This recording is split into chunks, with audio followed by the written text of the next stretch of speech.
जब मैं पहली बार अपने सगे अमीर खानदान में वापस आया तो मुझे इतनी भयंकर वाली खुशी हुई कि मैं कसम से इनके टॉयलेट 10 बार चाट सकता था यार, सच में। सबको लग रहा था कि मेरी खोपड़ी सटक गई है, पर मेरे दिमाग में बस एक बात थी कि फाइनली मुझे पूरी तरह से जंगली बनकर भसड़ मचाने का सॉलिड बहाना मिल गया है। मैंने अपनी सगी बहन को लात मारकर दीवार पर इसलिए नहीं चिपकाया था कि उसने बाप की घड़ी चुराकर मुझे फंसाने का एकदम घटिया वाला नाटक किया था। मैंने अपने बेडरूम में इसलिए आग नहीं लगाई थी कि उन नाम के माँ बाप ने मुझे एक अंधेरे और सीलन वाले स्टोर रूम में बंद किया था यार।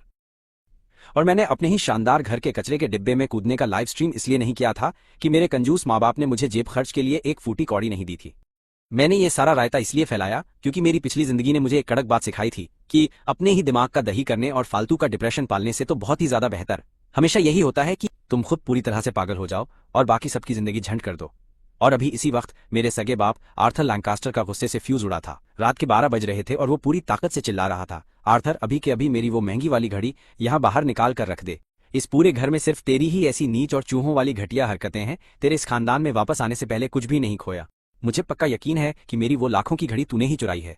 मेरी दूसरी बहन क्लोई कमीनों की तरह मुस्कुराई और माँ एवलिन ने एकदम झूठा प्यार दिखाते हुए मुझसे बोला कि बेटा एवलिन लियो, अच्छे बच्चे बनो और बस अपने पिता की वो घड़ी वापस लाकर दे दो। तुम टेंशन मत लो, हम लोग तुम्हें कोई सजा नहीं देंगे। तभी उस घर के गोद लिए हुए नकली बेटे मैसन ने एकदम फिक्र करने का झूठा नाटक करते हुए बीच में अपनी टांग अड़ाई और बोला कि मैसन बड़े भाई, हम जानते हैं कि तुमने पहले कभी इतनी महंगी चीज नहीं देखी होगी, बस उसे वापस कर दो, हम पक्का तुम्हें कुछ नहीं कहेंगे। मैं सीधा हवा में 3 फीट उछला और मैंने अपना सिर इतनी जोर से हिलाया कि मेरी गर्दन की नस लगभग टूट गई थी।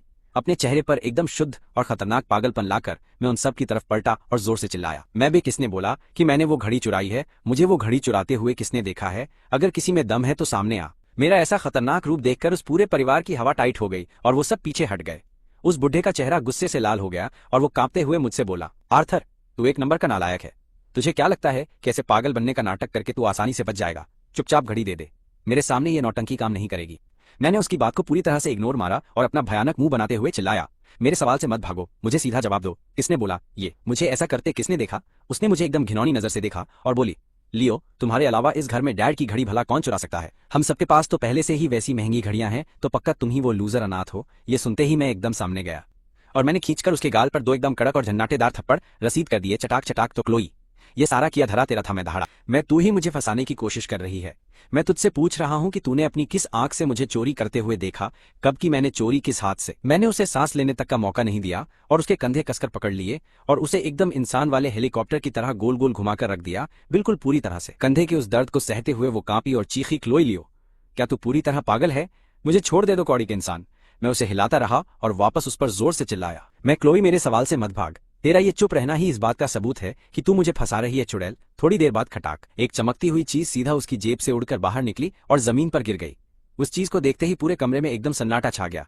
सुई भी गिरती तो आवाज आती। मैंने चिल मारते हुए वो घड़ी उठाई और उस शौक में खड़े परिवार की तरफ पलटा, क्या ये वही चोरी हुई घड़ी है जिसके बारे में तुम भौंक रहे थे? वाह भाई, क्या गजब का तमाशा है। ये तो जादू से सीधा इसकी जेब में पहुंच गई। उस बुढ़े को फाइनली समझ आया कि क्या कांड हो गया है और उसका चेहरा शर्म से एकदम बैंगनी पड़ गया। उसकी डर के मारे सिट्टी पिट्टी गुम हो गई। उनकी शक्लें देखकर मैं अंदर ही अंदर हंस रहा था। कुछ मिनट पहले ही ये लोग मेरी बलि चढ़ाने वाले थे। अब जब चोरी का माल उनकी प्यारी लाडली बेटी की जेब से निकलकर बाहर आ गया था तो किसी के मुंह से एक भी शब्द नहीं निकल रहा था। हैरान होने का नाटक करते मैंने आंखें फाड़ी और घड़ी हवा में उठा ली। रुको, क्या ये वही चोरी वाली घड़ी है? बाप रे, इसका मतलब तो अपनी क्लोई ही असली वाली चोर निकली है और इसने जानबूझकर मुझे फंसाने का खतरनाक गेम खेला। पुलिस को जल्दी से पुलिस को बुलाओ यार। आर्थर का चेहरा तो जले हुए बर्तन से ज्यादा काला पड़ गया था। वो कुत्ते की तरह भौंका, आर्थर कैसी पुलिस? क्या तुझे लगता है कि घर में एक चोर होना हमारे लिए कोई बहुत प्राउड की बात है? कोई पुलिस नहीं आएगी। पर मैं एकदम से बहरा बन गया। मैंने अपने ही बाल पकड़ लिए और पीछे की तरफ झुककर एकदम दर्द में होने का नाटक करते हुए चिल्लाया, तूने सिर्फ घड़ी नहीं चुराई बल्कि सगे भाई को फंसाया। तूने मेरे साथ ये गंदा गेम क्यों खेला? ये धोखा। बाप रे, मुझे बहुत भयंकर दर्द हो रहा है। इससे पहले कि कोई भी मेरी ऑस्कर वाली एक्टिंग को समझ पाता, मैं उस हवेली के मेन दरवाजे से एकदम गोली की रफ्तार से बाहर निकलकर भागा और जैसे ही मैं उस गेट के बाहर पहुंचा मैंने सीधा पुलिस को कॉल लगा दिया। फिर मैंने उस महंगी घड़ी की एक फुल एचडी फोटो खींची और उसे ट्विटर एक्स पर यह लिखकर पोस्ट कर दिया कि क्या ये इंसानियत का एकदम पतन है या फिर हमारे समाज के संस्कारों का पूरी तरह से खत्म होना। 1 करोड़पति बाप की 50 लाख की घड़ी उसी की सगी और अमीर बेटी ने घर में चुरा ली। तो पब्लिक गॉसिप एकदम गर्म है। इसके करीब 15 मिनट बाद ही गेट के बाहर एक पुलिस की गाड़ी आकर रुकी और मैं भागकर उनका ऐसे स्वागत करने पहुंच गया जैसे कि वो मेरे बरसों पुराने कोई बिछड़े हुए जिगरी यार हों। गाड़ी से 2 पुलिस वाले बाहर निकले, एक 40 साल का सीनियर और एक 20 साल का नया लौंडा। क्या तुम लियो हो? क्या तुमने कॉल की है? उस बड़े ऑफिसर ने पूछा। मैंने अपना सबसे दुखी चेहरा बनाया और तेजी से सिर हिलाकर कहा कि हाँ ऑफिसर, वो मैं ही था जिसने आपको बुलाया था। मेरे बाप की 50 लाख की घड़ी चोरी हो गई है। उस बड़े पुलिस वाले ने बस अपना सिर हिलाया और मेरे पीछे अंदर आ गया। लिविंग रूम के अंदर क्लोई उस एवलिन की बाहों में दुबक कर बैठी थी और मगरमच्छ के आंसू बहा रही थी। मेरी सबसे बड़ी बहन लिली और वो मेसन पास खड़े थे और बड़े प्यार से उस बेचारी विक्टिम को चुप करा रहे थे, जबकि बुढ़ा आर्थर दूसरे सोफे पर एकदम सन्न बैठा था। इस प्यारे और सुखी परिवार के ड्रामे को देखकर मुझे अंदर से जोर की हंसी आ रही थी। क्या इन लोगों को सच में लगा था कि ये नाटक करके सारा कांड बड़ी आसानी से रफा दफा कर देंगे? क्या किसी ने असली विक्टिम यानी कि मुझसे कोई परमिशन ली? मैंने तुरंत ही ऐसी चीख मारी जिससे कांच भी टूट जाए। पिताजी, पुलिस आ गई है, अब आपको ज्यादा परेशान होने की जरूरत नहीं। मैं अब इस मामले को कानून के हाथ में जाने दो, इंसाफ तो होकर ही रहेगा। आखिर इसी ने तो आपकी घड़ी चुराई है। मेरी वो चीख पूरी हवेली में गूंज गई और सब फ्रीज हो गए। जब उन लोगों ने मेरे ठीक पीछे उन दोनों पुलिस वालों को घर के अंदर आते हुए देखा तो उनके होश उड़ गए। मिस्टर लैंकास्टर, आप बेफिक्र रहिए, उस बड़े पुलिस वाले ने आर्थर के सामने सीना तानकर खड़े होते हुए एकदम कड़क आवाज में बोला कि हम इस केस को पूरी प्रायोरिटी देंगे। जिस किसी ने भी आपकी वो घड़ी चुराने की जरूरत की है उसे जल्दी सजा मिलेगी। पुलिस वाले का ऐसा सीरियस रूप देखकर आर्थर ने बात संभालने के लिए जैसे ही अपना मुंह खोला, मैंने एकदम बीच में ही उसकी बात काट। मैंने एकदम बत्तीसी दिखाते हुए पुलिस वाले का हाथ पकड़ लिया और बोला, हमारे शहर की पुलिस तो सच में एक नंबर है, आपका काम कतई जहर है। लेकिन मैं आपको पता है, हमारे परिवार ने तो चोर को रंगे हाथों पकड़ लिया है। आपको बस अपना पेपर वर्क करना है और उसे पूछताछ के लिए ले जाना है। बिना एक भी सेकंड बर्बाद किए मैं उस पुलिस वाले को घसीटते हुए उस कांपती हुई लड़की के पास ले गया और बोला, ऑफिसर, यही है क्लोई। मैं इसी ने मेरे बाप की वो महंगी वाली घड़ी चुराई है। मैंने वो घड़ी सीधा उस पुलिस वाले के मुंह के सामने कर दी। ये रहा माल, मुजरिम और सबूत दोनों यहीं मौजूद हैं। मैं अब आप अपना इंसाफ का डंडा चलाइए, इसे हथकड़ी लगाइए और सबूत को पैक कर लीजिए। पुलिस वाले ने कांपती हुई क्लोई को देखा, फिर घड़ी देखी और एक सांस ली। अच्छा, तो ये घर का ही लफड़ा है। क्लोई डर से कांपते हुए मां से चिपककर जोर से चीखी, मैं कोई चोर नहीं हूं यार, वो सिर्फ एक मजाक था। क्लोई माँ, इन्हें बताओ ना कि ये मजाक था, इससे पहले कि उसकी माँ कोई झूठी कहानी बनाती। मैंने घड़ी उसके चेहरे के पास धकेल दी और मैं चिल्लाया, तू सिर्फ चोर नहीं है बल्कि एक बहुत ही चालू और खतरनाक क्रिमिनल है जिसने मुझे फंसाने का मास्टर प्लान बनाया था। आर्थर का गुस्सा फाइनली फूट पड़ा। आर्थर ने पुलिस वालों को देखकर एक अजीब सी फेक स्माइल दी और बोला कि ऑफिसर, ये सब बस एक बहुत बड़ी गलतफहमी है। बच्चे आपस में मजाक कर रहे थे। आपका फालतू में टाइम बर्बाद करने के लिए मुझे माफ कर दीजिए। एवलिन ने क्लोई को कसकर गले लगाते हुए कहा, बिल्कुल सही कहा लियो, ये मजाक था। तो तुम इतना नीच मत बनो। लिली और मेसन भी तुरंत सुर में सुर मिलाते हुए बोले, हाँ, ये सिर्फ एक छोटा सा मजाक था। इस पूरे परिवार को एकदम एकजुट देखकर मैंने ड्रामेबाजी करते हुए अपना सीना पकड़ लिया और खुद को लिविंग रूम की जमीन पर पटक कर जोर जोर से गोल घूमने लगा। ये दुनिया बहुत जालिम है। मैं अब इस घटिया ग्रह पर और नहीं जीना चाहता। मैं अनाथालय में पलकर बड़ा हुआ हूँ। तुम लोगों ने हमेशा मुझे नीचा दिखाया है, अब उसने मुझे फंसा दिया और तुम सब अपनी आंखें बंद करके बैठे हो। मेरा दिल टूटकर लाखों टुकड़ों में बिखर गया है। अब जिंदगी का कोई मतलब नहीं है। गोल घूमते हुए उस सीनियर पुलिस वाले के जूतों तक पहुंचकर मैंने अपनी आंसुओं भरी आंखों से, ऑफिसर प्लीज मुझे गिरफ्तार कर लो, मुझे यहाँ से दूर ले जाओ, ये हवेली बहुत ठंडी है, मुझे जेल जाना है। वो जेल इस लैंकास्टर परिवार से तो कहीं ज्यादा गर्म ही होगी। उस बड़े ऑफिसर ने मुझे देखा, फिर गहरी सांस ली और आर्थर की तरफ देखकर बोला, मिस्टर लैंकास्टर, मैं भले ही बाहरी इंसान हूँ लेकिन मुझे ये कहना पड़ेगा कि बच्चों की परवरिश में इंसाफ जरूरी है। उसका चेहरा एकदम काला पड़ गया। उसने दांत पीसे और पुलिस वालों की तरफ देखकर बोला, ऑफिसर आप लोग प्लीज यहाँ से जाइए, यहाँ सब कुछ बिल्कुल ठीक है। धन्यवाद, ये घड़ी मेरी है, ये कभी खोई ही नहीं थी और हमें आपकी मदद नहीं चाहिए। उस बड़े ऑफिसर ने फिर से गहरी सांस ली, नीचे झुका और मेरा कंधा थपथपाकर बोला, बेटा मैं जानता हूँ ये मुश्किल है, लेकिन अगर चोरी का शिकार ही शिकायत करने से मना कर दे तो हमारे हाथ बंधे हैं, मुझे माफ करना। इतना कहकर उसने अपने नए पार्टनर को दरवाजे से बाहर निकाला।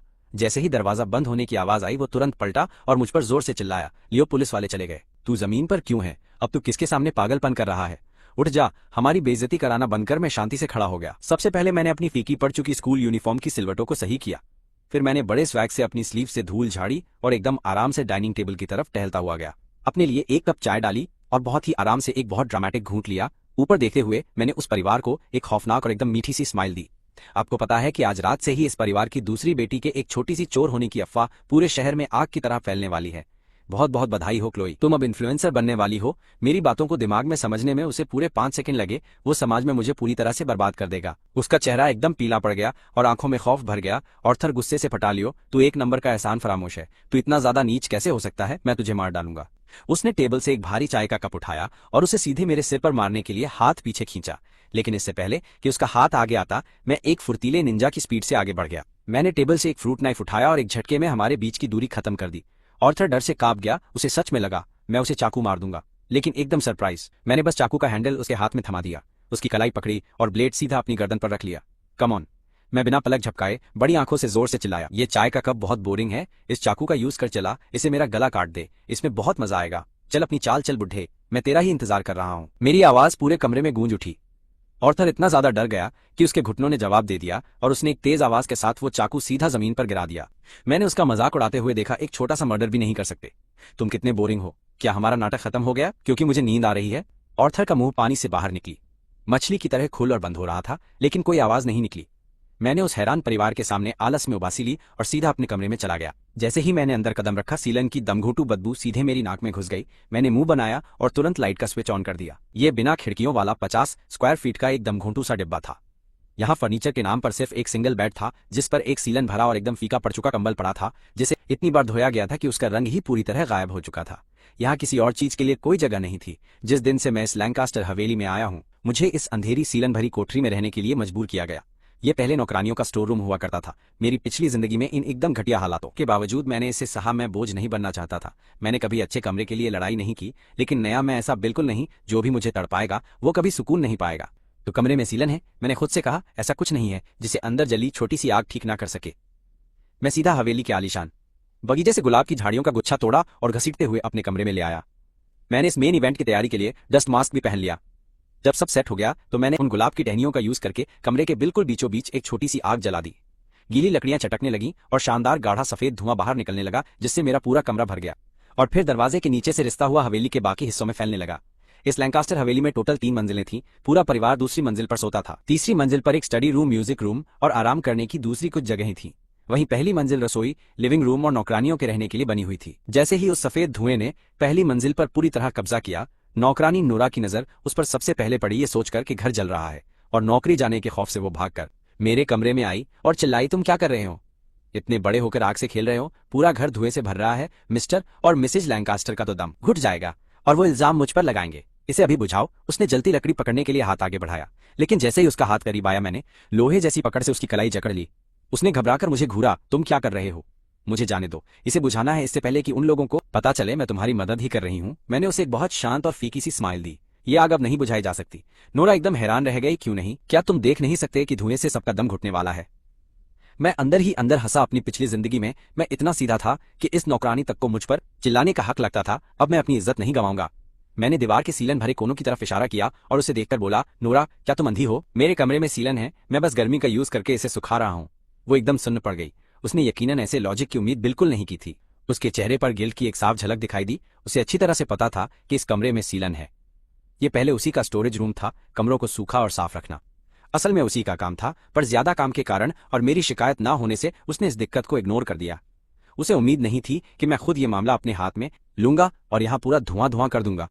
रुको, अगर उन्हें पता चला कि वो सीलन की वजह से ऐसा कर रहा है तो वो मुझ पर इल्जाम लगाएंगे। नोरा अंदर ही अंदर बुरी तरह घबरा गई। उसने जल्दी से अपनी बात बदली, छोटे मालिक लियो, आपको आग की कोई जरूरत नहीं है। कल मैं कुछ नमी सोखने वाली चीजें ले आऊंगी। मैं मिस्टर लैंकास्टर से डीह्यूमिडिफायर खरीदने के लिए भी कह दूंगी। प्लीज आज रात के लिए इस आग को बुझा दीजिए। बस एक रात के लिए बर्दाश्त कर लीजिए, मेरी कसम। मैं कल इसे ठीक कर दूंगी। मैं मन में हंसा, वो तो तुम्हें पता है कि सीलन वाला कमरा कैसे ठीक करते हैं नोरा। फिर मैं यहाँ 2 साल से यहाँ रह रहा हूँ और तुमने आज तक इसके लिए कुछ नहीं किया। क्या यही तुम्हारे काम का स्टैंडर्ड है? इसी बीच दूसरी मंजिल के मास्टर बेडरूम में ऑर्थर और एवलिन ने कपड़े बदलकर अपने रेशमी पजामे पहने थे और सोने के लिए तैयार थे। तभी अचानक उनके कमरे में बहुत धुआं घुस आया, जिससे उन दोनों को बहुत जोर से खांसी आने लगी। वो लड़खड़ाते हुए बाहर हॉलवे में आए और उन्होंने देखा कि पूरा कॉरिडोर एक बहुत घने सफेद धुएं में पूरी तरह से डूबा हुआ है। यह आखिर क्या भसड़ मच रही है? ऑर्थर खांसते हुए जोर से चिल्लाया, नोरा आखिर अपना काम कैसे कर रही है? ये सारा धुआं कहाँ से आ रहा है? जैसे ही वो नीचे जाने के लिए मुड़ा ताकि वो नौकरानी को निकाल सके, लिली, क्लोई और मैसन भी लड़खड़ाते हुए बाहर आ गए। धुएं से उनकी आंखें लाल थीं और पानी बह रहा था। वो पूरा परिवार धुएं वाले हॉलवे में एक साथ एकदम हैरान और गुस्से में था। वो सब एक साथ नोरा को ढूंढने के लिए पहली मंजिल पर नीचे गए। पहली मंजिल पर धुएं का हाल और भी ज्यादा खराब था, जो उनकी आंखों में चुभ रहा था। ऑर्थर ने अपना रौब बनाए रखने की कोशिश की और दहाड़ा, नोरा अभी के अभी बाहर आओ और मुझे ये सब समझाओ। आर्थर, क्या तू मेरा घर जलाना चाहती है या अपनी इस नौकरी से बोर हो चुकी है? एवलिन, जो बीच बचाव कर रही थी, उसने खांसते हुए माहौल शांत करने की एकदम कोशिश की। एवलिन, आर्थर किसी नतीजे पर पहुंचने से पहले एक बार पूछ तो लेते हैं कि हुआ क्या था। लिली और बाकी सब गुस्से में चढ़ बैठे। नोरा आजकल सच में आलसी है। लिली बोली, मेरी कंपनी में होती तो बिना पैसे दिए निकाल देती। ये भसड़ सुनकर नोरा मुझे छोड़कर हॉल में भागी, लेकिन परिवार के इतने नीच ताने सुनकर उसको काफी बुरा लगा। उसकी आंखों में आंसू भर आए और उसे ऐसे रोता देखकर आर्थर का माथा ठनका और वो बोला, तेरी अभी भी रोने की हिम्मत कैसे हो रही है? आर्थर, इस पूरे धुएं को देख। अगर हमारा धुएं की वजह से दम घुट गया तो क्या तू इसकी जिम्मेदारी लेगी? ये सुनते ही नोरा कांपती हुई आवाज में सुबकने और रोने लगी। नोरा साहब, ये मेरी गलती नहीं है, ये सब लियो का कांड है। मेरा इससे कोई भी लेना देना नहीं है। ये सुनकर आर्थर का दिमाग एकदम सुन्न पड़ गया। बोला, वो क्या? आर्थर, क्या इसका एक दिन का बवाल खत्म नहीं हुआ? पहले उसने क्लोई को चोर बताया, अब हमें धुएं से मारने चला है। लियो, बाहर निकल और मुझे बता कि ये क्या रायता फैलाया है आर्थर, वरना मेरा दिमाग खराब हो जाएगा। अपने कमरे में मैंने उसकी चीखें और नोरा की चुगली एकदम साफ सुनी, लेकिन मैं बिना किसी टेंशन के आराम से आग में गुलाब की गीली लकड़ियां डालता रहा। सच बताऊं तो मुझे लगा कि धुआं काफी नहीं है, इसलिए मैंने तबाही मचाने के लिए कुछ और पत्तेदार लकड़ियां डाल दी।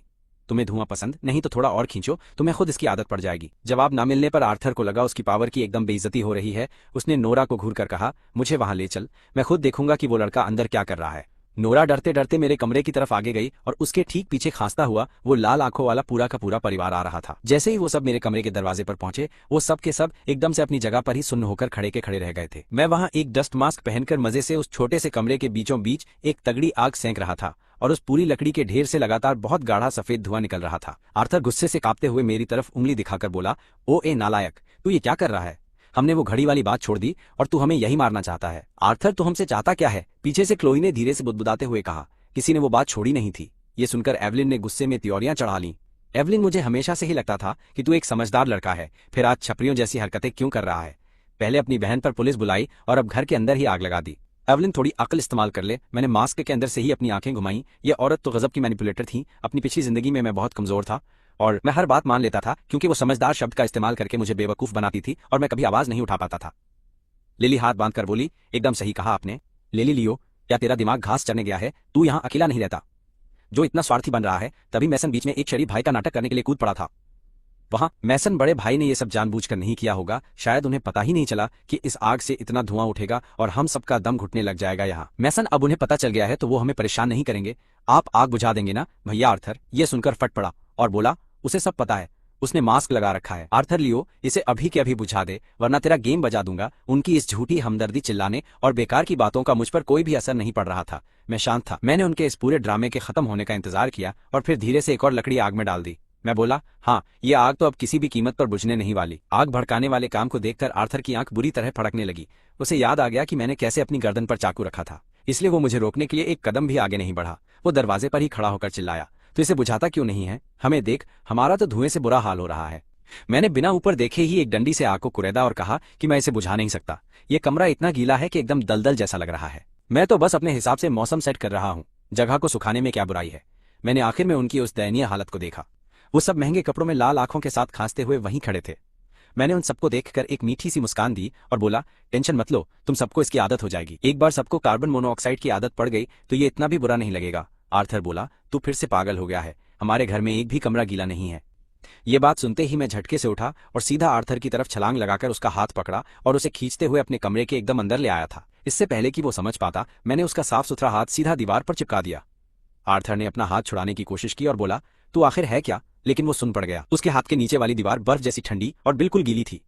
मैंने बहुत जोर से चिल्लाकर पूछा, क्या ये गीली है? ये बहुत ज्यादा गीली है ना? बता।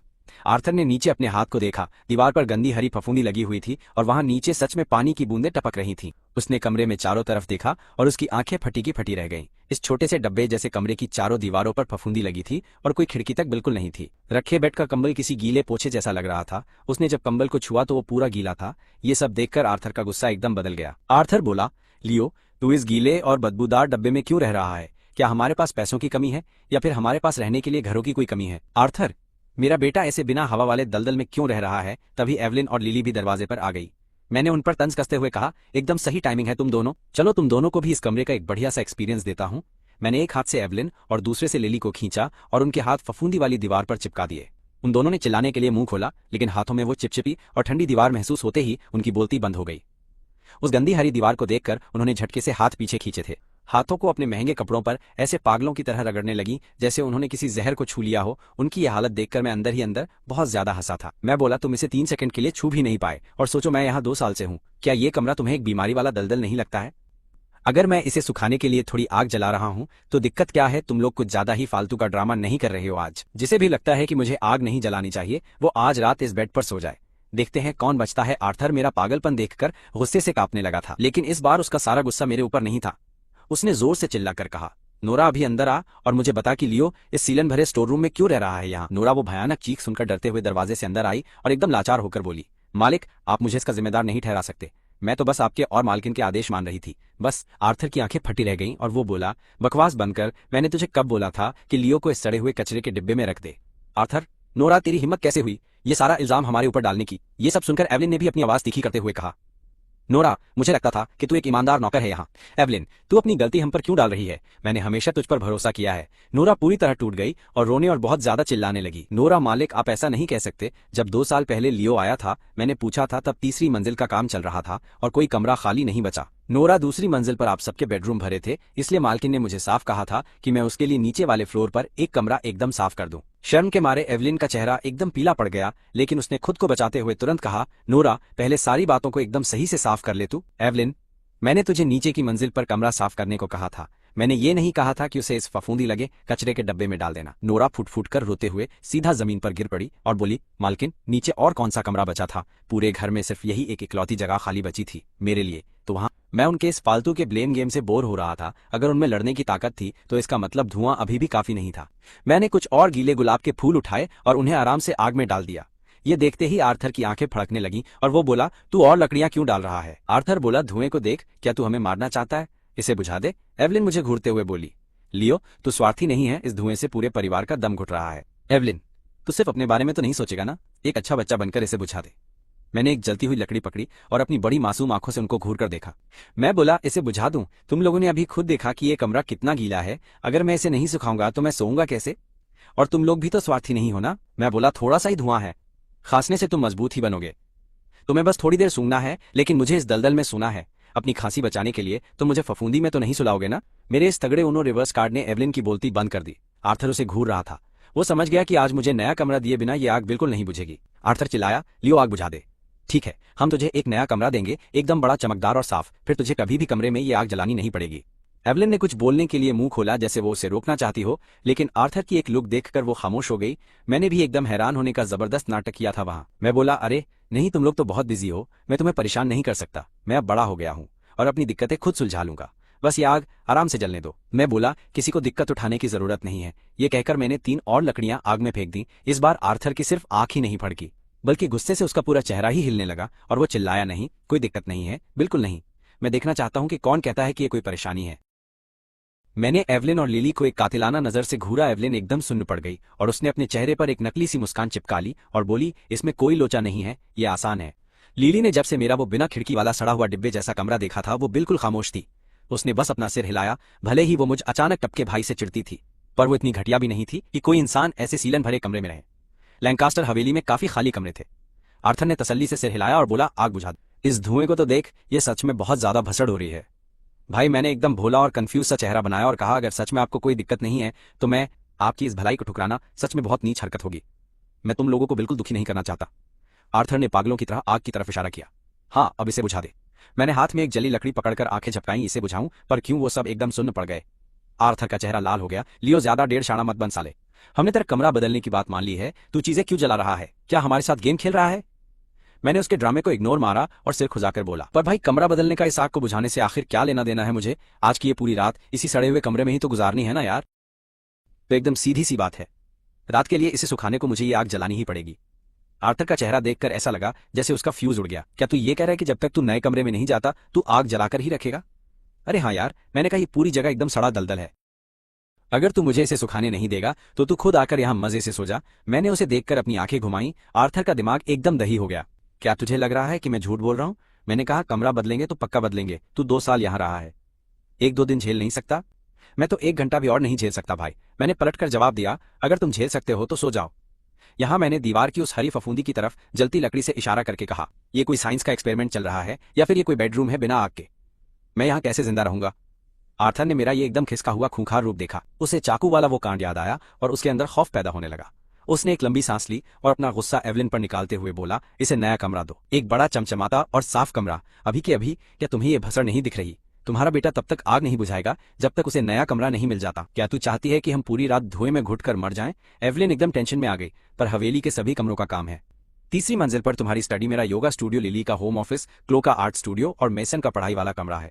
दूसरी मंजिल पर तो हमारे सारे के सारे ही बेडरूम भरे हैं और पहली मंजिल पर सिर्फ ये कबाड़ खाना है। अब मैं अचानक एक बड़ा और चमकदार कमरा कहां से लाऊं?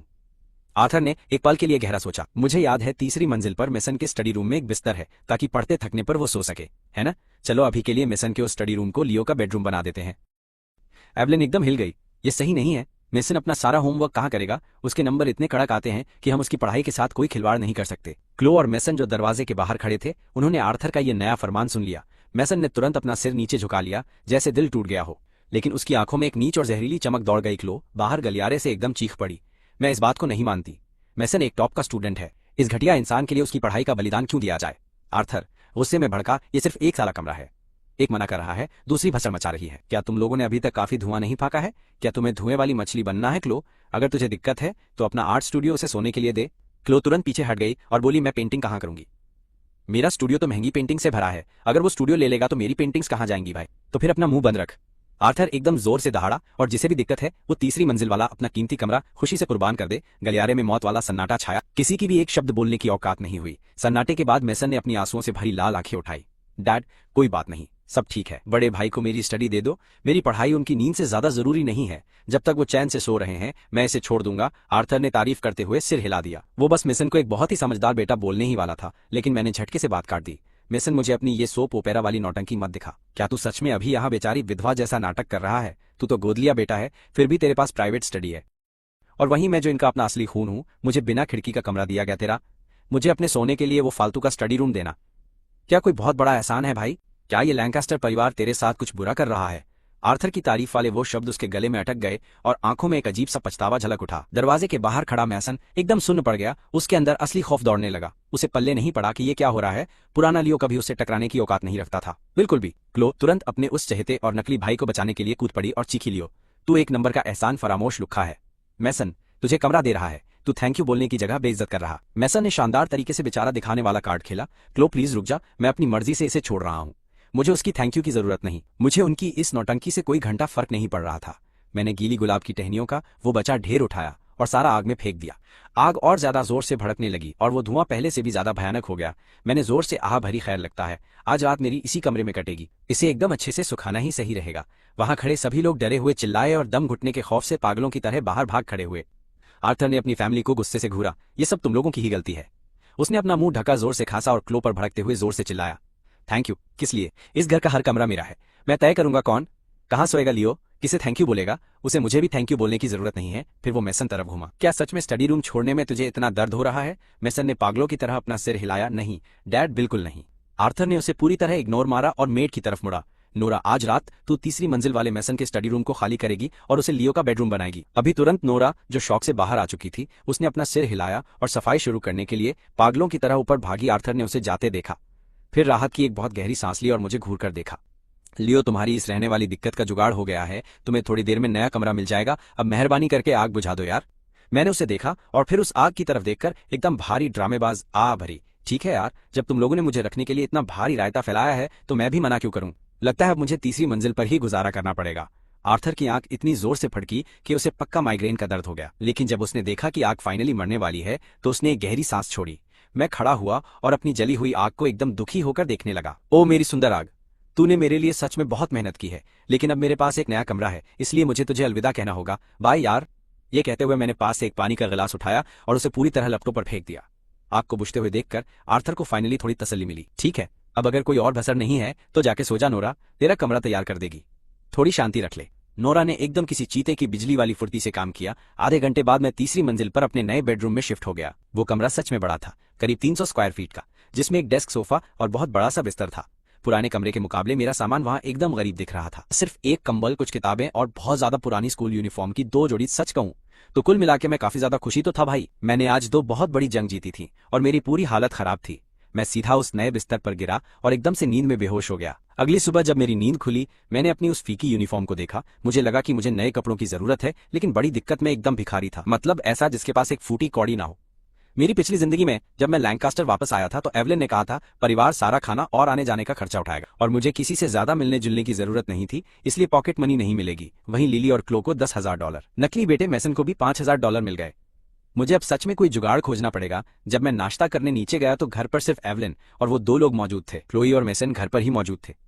कल जो भी भारी बवाल हुआ था, शायद उसी वजह से वो तीनों मुझे इग्नोर मार रहे थे, अपनी औकात दिखाने के लिए एकदम चुप बैठे हुए ही थे। मुझे घंटा फर्क नहीं पड़ता। अपना नाश्ता ठूसने के बाद मैंने यूटिलिटी रूम से एक बड़ा बोरा उठाया, अपना फोन फुल चार्ज किया और सीधा बाहर की तरफ निकल पड़ा, अपना तगड़ा काम शुरू करने। आज पैसे छापने का टाइम आ गया है, मैंने हवा में जोर से चिल्लाकर कहा। मेरी बात सुनकर उन तीनों की हवा टाइट हो गई और वो एकदम शॉक थे। लोई बोली, इतनी सुबह इसका क्या खोपड़ी सटक गया है। मैं अपना बोरा लेकर हवेली से बाहर निकला और वहां मौजूद सभी बड़े और महंगे लग्जरी विला को देखा। यहाँ करीब 50 बहुत बड़ी हवेलियां थीं और हर 5 घर के बाद एक कचरे का डिब्बा रखा हुआ था। कुल मिलाकर 10 कचरे के डिब्बे थे। अगर मैं पूरा एक चक्कर लगाता तो उन सभी डिब्बों को लूट सकता था। अब एक्शन का टाइम था। मैंने अपना फोन निकाला, टिकटॉक चालू किया, डॉन खोला और एक लाइव स्ट्रीम शुरू की जिसका टाइटल था अरबपति वारिस का बेवर्ली हिल्स जैसी लग्जरी जगह के कचरे के डिब्बे में तगड़ा वाला खजाना ढूंढना। फिर बोरा हाथ में लेकर मेरी कचरा लूटने की यात्रा शुरू हो गई। क्लिकबेट टाइटल और नए स्ट्रीमर्स को मिलने वाले तगड़े वाले रीच की वजह से मेरे देखने वालों की गिनती तेजी से एकदम बढ़ी। व्यूज 100 पार कर गए। चैट में बंदा बोला, ये कैसा क्लिकबेट है, अरबपति का बेटा? बिल्कुल नहीं, अगर ये सच में अमीर है तो कचरे के डिब्बे में क्यों मुंह मार रहा। दूसरा बंदा बोला, मुझे कोई घंटा फर्क नहीं पड़ता, मैं बस देखना चाहता हूं कि अमीर लोग क्या फेंकते हैं। चैट पढ़कर मैंने अपने दस्ताने ठीक किए और पहले कचरे के डिब्बे में छलांग लगाई। मैंने कहा, स्ट्रीम पर स्वागत है भाइयों, मैं सच में एक असली और एकदम सर्टिफाइड अरबपति का वारिस हूं। अगर यकीन नहीं हो रहा तो शहर के सबसे अमीर आदमी आर्थर लैंकेस्टर को गूगल पर सर्च मार लो, देखो कि क्या उसका लियो नाम का कोई बेटा है। मेरी शक्ल उससे मिलती है ना, और तुम पूछोगे कि मैं कचरे में मुंह क्यों मार रहा हूं। तो भाई इसके पीछे एक बहुत ही लंबी कहानी है। जब मैं 2 साल का था तब मुझे किडनैप कर लिया गया था, अनाथालय में पला और बस 2 साल पहले ही मुझे लैंकेस्टर परिवार में वापस लाया गया था। लेकिन मेरा बैकग्राउंड एकदम साधारण है, इसलिए वो मुझे जेब खर्च नहीं देते। मैं एक गरीब छात्र हूं तो जुगाड़ करना पड़ता है। अचानक मेरी आंखें एकदम चमक उठी। पब्लिक, तुम लोग इसे जरा देखो। मैंने एक घड़ी निकाली और उसे कैमरा लेंस के एकदम पास कर दिया। पागलों की तरह हंसते हुए मैंने बोला, इसे देखो, ये डियोर की घड़ी है, बिल्कुल सही और चालू है। सिस्टम फाड़ काम हो गया। ये देखकर चैट में बवाल मच गया। एक व्यूअर बोला, भैंस की आंख, मैंने अभी ऑफिशियल साइट चेक की है, ये घड़ी $1500 की है। इस हालत में भी तुम इसे आराम से $400 में बेच सकते हो। क्या तुम इसे मुझे बेचोगे? मैं अभी तुम्हें पूरे $500 देने को तैयार हूं। मैं फोन पकड़े हुए एक हाथ से कचरा खोजता रहा। मैंने बोला, बेचना है? बिल्कुल बेचना है, लेकिन अपने 500 अपने पास रखो, सिर्फ 300 दो और ये तुम्हारी जो मुझे पहला मैसेज करेगा उसे मिलेगी। मेरा वेनमो ऐड करो नकद और पता भेजो, मैं इसे आज ही भेज दूंगा। पलक झपकते ही पूरी स्क्रीन पर रोने वाले इमोजी और गिफ्ट्स की बारिश होने लगी। लड़के बोले, बाप रे, ये बंदा कितना सही है जो भारी डिस्काउंट दे रहा है। अगली बार मैं सबसे पहले लूंगा। इसके बाद मेरी खजाने की खोज में तगड़े पैसे बरसने शुरू हो गए थे। मैं अपने दिमाग में खुशी से नाच रहा था, लेकिन डिब्बे का बाकी सामान एकदम कबाड़ा निकला। उसमें बस शैंपेन की कुछ खाली बोतलें और बाकी का फालतू और बदबूदार कचरा ही पड़ा था। मैं तुरंत दूसरे कचरे के डिब्बे की तरफ बढ़ा और कुछ ही मिनटों बाद मैं जोर से हंसने लगा। गर्दा उड़ा दिया। मैंने एक चमकती हुई सोने की चीज को ऊपर उठाते हुए कहा, जैकपॉट लग गया। ये शुद्ध सोने का हार है, टिफनी का नया कलेक्शन लग रहा है। बाजार में इसकी कीमत $800 है। पब्लिक चिल्लाई, मुझे चाहिए, मेरे पैसे लो और मुझे दे दो। मैंने कहा, पहले मैसेज करने वाले को $150 में बेचा, लेकिन अभी पैसे मत देना। मैं इसे भेजने से पहले असली सोने की जांच करवाऊंगा ताकि तुम लोगों का चूना ना लगे भाई लोग। पब्लिक बोली, भाई तू तो असली लेजेंड है, एकदम सच्चा आदमी। इन सब के बाद मेरी स्ट्रीम की पागलपन वाली वाइब से मेरे लाइव देखने वालों की गिनती आसमान को छूने लग गई थी। एल्गोरिदम ने तगड़ा काम किया और जल्द ही अरबपति का कचरा खोजना या फिर अमीर बच्चे का कबाड़ खजाना जैसे अजीबोगरीब टैग्स तेजी से पूरे लोकल ट्रेंडिंग चार्ट्स पर जमकर बवाल मचाने लगे हुए ही थे। जब मैं कचरा खोदकर अपनी जिंदगी के सबसे तगड़े मजे ले रहा था, तब वहां पीछे उस बड़ी सी लैंकेस्टर हवेली में पूरी तरह से खौफ और खलबली का माहौल था। आर्थर अपने शानदार ऑफिस में बैठकर कुछ पुराने कागजात चेक कर रहा था। तभी उसका फोन बजा। वो सामने वाली कंपनी का रिचर्ड स्टर्लिंग था, जो उसका बहुत बड़ा दुश्मन था। दोनों कट्टर विरोधी भी ही थे। वो बेइज्जती का कोई भी मौका छोड़ता नहीं था। आर्थर फोन काटना चाहता था, लेकिन वो लगातार बार बार फोन करता रहा। रिचर्ड हंसकर बोला, मेरे भाई, मैं तो हंसते हंसते मर ही गया हूं। रिचर्ड की तेज हंसी स्पीकर फाड़ कर आ रही थी। उसने कहा, तेरा बेटा ट्रेंडिंग पेज पर छाया हुआ है, अरबपति का बेटा कबाड़ में मुंह मार रहा है। मैं रोने लग गया हूं। ये तो एकदम पीक कॉमेडी है। आर्थर का दिल बैठ गया। उसने तुरंत अपना लैपटॉप खोला और टैग सर्च मारे और फिर उसे मेरी कचरे में घुसी हुई अच्छी क्वालिटी वाली तगड़ी फोटो दिखी थी। पूरा डिब्बा उसकी स्क्रीन पर भर गया था। उसका चेहरा 3 सेकंड में दुख की 5 अलग अलग मंजिलों से होकर गुजरा। उसने अपनी कार की चाबी उठाई और सीधा घर की तरफ निकल ही पड़ा। दरवाजे को तोड़ते हुए घुसकर आर्थर ने देखा कि एवलिन और वो दोनों बच्चे लिविंग रूम में बैठकर चाय पी रहे थे और आपस में हंस रहे थे। इस एकदम परफेक्ट और खुशहाल परिवार वाली नौटंकी को देखकर उसका खून खौलने लगा। उसने जोर से दहाड़ते हुए पूछा, लियो कहाँ है? उसकी आवाज से सब इतना डर गए कि उनकी चाय ही छलक गई थी। कोई उस पर नजर क्यों नहीं रख रहा? एवलिन ने गुस्सा होते हुए कहा, क्या तुम्हारी खोपड़ी सटक गई है? अंदर आते ही तुम पागलों की तरह क्यों चिल्ला रहे हो?